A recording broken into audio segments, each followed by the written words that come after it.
This is Mark Bell from SuperTraining Gym. SuperTraining Gym, the strongest gym in the West. Today we're talking about the carnivore diet and what I'm doing differently this year as opposed to last year.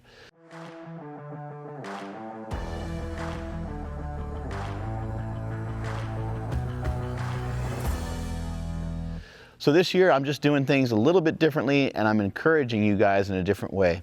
I think in years past I've been so excited and so fired up that I was like, look man, if you eat one green bean, you're off the team.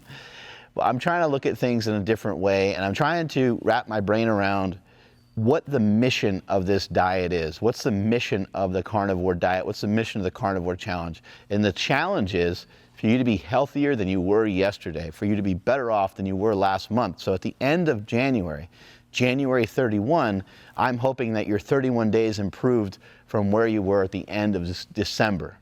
That's the main goal. And so does that mean that we can eat some vegetables here and there? To me it does. Does it mean there could be some room for error? Could there be some room for you to mess up on your diet a little bit? Maybe you just flat out cheat on your diet, have a bowl of ice cream, like things like this might happen, and they probably are going to happen. So why not just make room for them, and why not just be more understanding of them? I would love it for you guys to be as committed to this as you can. You hear sometimes people talking about an 80-20 rule. I would like to be a little bit more like 90-10, so we can really make sure that we ensure some really good results. But even at 90-10, we're going to be kicking a lot of ass at 90-10. So even at that level, that's one thing that's slightly different than last year, is that I am trying to communicate with people that, look, if this is going to hurt your stomach, or you're going to run into issues where you're on the toilet a lot, you have diarrhea, you might want to mix in some vegetables, you might want to mix in some starches. Why not, right? We're not trying to make ourselves worse, we're working on trying to make ourselves better.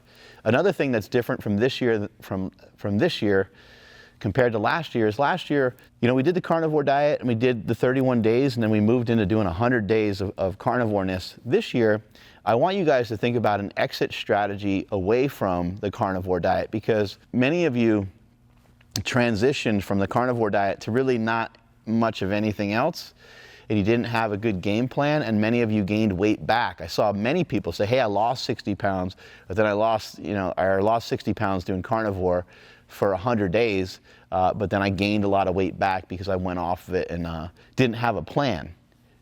Whenever you are talking about trying to devise a plan towards getting towards a specific goal, you always want to have an exit strategy. So if you are trying to build a business, if you're trying to build anything up, you also want to have an exit strategy, maybe not exiting completely or quitting or stopping, but moving and transitioning into something else. So my advice here is, let's have you guys transition from a carnivore diet into maybe more like a keto style diet, into maybe more something like a vertical diet.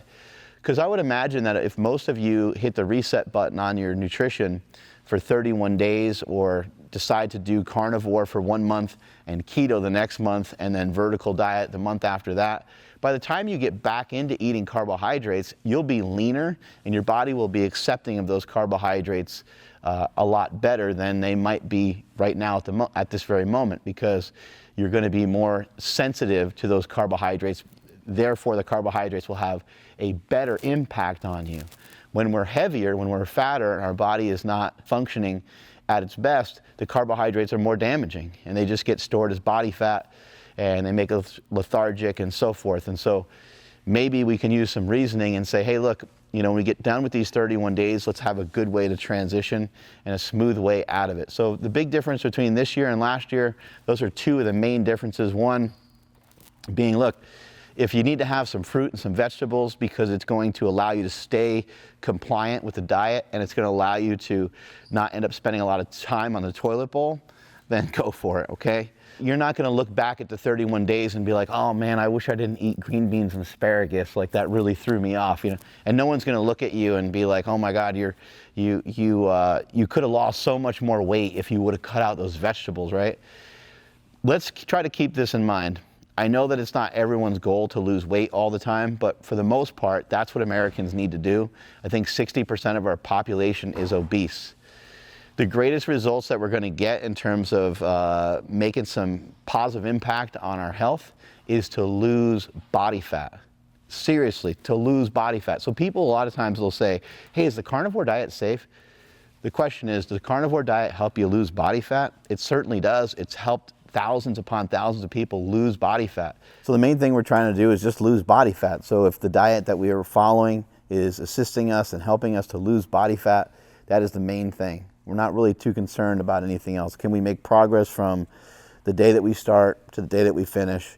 If there happens to be some potatoes in there, some rice, or some things that aren't traditionally on the carnivore diet, I don't think there's any reason to sweat it. We're not trying to be dogmatic about it. We're not trying to make the diet any harder than it needs to be. However, we are trying to apply the principles of having an elimination style diet. And so we do want to try to eliminate a lot of the foods that we normally eat, and we want to try to buckle down to mainly just eating meat. But my whole point here is, if we're doing something that's a tiny bit different, that's 98% meat or 97% meat, it's really not going to make that big of a difference. So do what you got to do to hang on. Those are the two main differences between this year and last year. In the comments below, let me know what the main difference for you is going to be this year, because some of you said, hey, look, I'm ditching coffee. Some of you said, I'm ditching cheese.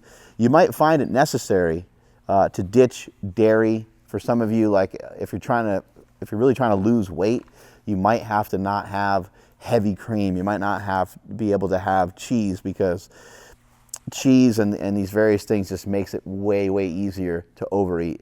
Strength is never a weakness. Weakness is never a strength. Catch you guys later.